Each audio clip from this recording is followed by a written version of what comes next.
दोस्तों, देवशयनी एकादशी का पावन अवसर जल्द ही आने वाला है। इन दिनों कहा जाता है कि विष्णु भगवान की कृपा लोगों पर बनी रहती है। हजारों सालों से देवशयनी एकादशी के इस दिन को मनाया जा रहा है। अपनी आज के इस वीडियो में हम आपको बताएंगे कि देवशयनी एकादशी का क्यों मनाई जाती है और इसके पीछे कौन सी पौराणिक कथा जुड़ी हुई है। तो इस वीडियो को पूरा देखें और चैनल को सब्सक्राइब करके बेल आइकन दबा दें। दोस्तों, देवशयनी एकादशी का हिंदू पंचांग में एक विशेष महत्व है। ये वो दिन होता है जिस दिन भगवान विष्णु की आराधना करी जाती है। लोग इसे देवशयनी एकाद के नाम से भी जानते हैं। इसके अलावा इसे आषाढ़ मास के शुक्ल पक्ष की एकादशी को आषाढ़ी एकादशी, हरिशयनी एकादशी, पद्मनाभा एकादशी के नाम से भी जाना जाता है। दोस्तों, देवशयनी एकादशी को भगवान विष्णु के आरंभ का समय भी कहा जाता है, यानी कि ये वो दिन होता है जब भगवान विष्णु 4 महीनों तक शयन करने के लिए चले जाते हैं। ऐसे में ये माना जाता है कि इन 4 महीनों में अगर कोई भी शुभ काम करने की सोचता है तो उसका काम हमेशा सफल होता है।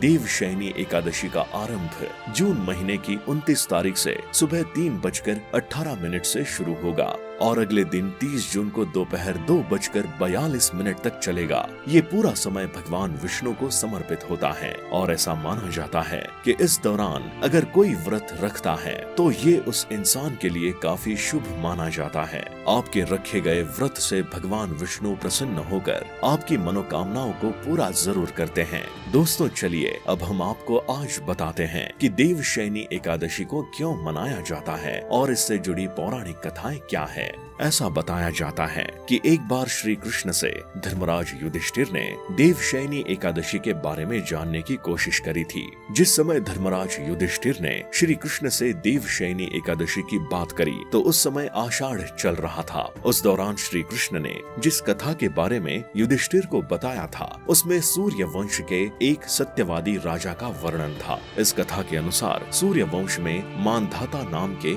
एक प्रतापी और सत्यवादी राजा हुआ करते थे, जिससे उनकी प्रजा काफी खुश रहती थी। लेकिन एक समय ऐसा आया जब पूरे राज्य में अकाल पड़ गया, जिससे राजा के साथ साथ वहाँ की प्रजा भी दुखी हो गई। राजा मानधाता से अपनी प्रजा का दुख नहीं देखा गया और उन्होंने इस संकट से सभी को निकालने का फैसला किया, जिसके बाद वो जंगल की ओर निकल गए। जंगल में इस मुसीबत का हल ढूंढने के प्रयास में राजा को ब्रह्मा जी के पुत्र अंगिरा का एक आश्रम मिलता है। इस आश्रम में जब वो गए तब वहाँ उन्हें देवशयनी एकादशी का व्रत रखने की सलाह दी गई। उन्हें कहा गया कि आपके इस व्रत से विष्णु भगवान काफी प्रसन्न होंगे और आपकी मनोकामनाओं को जरूर पूरा करेंगे। जिसके बाद राजा मानधाता ने विष्णु भगवान की कृपा पाने के लिए देवशयनी एकादशी का व्रत रखा। उनका व्रत सफल रहा क्योंकि विष्णु भगवान ने अपनी कृपा उन पर बनाई और उनके साथ साथ प्रजा जिस संकट से जूझ रही थी वो दूर हो गई।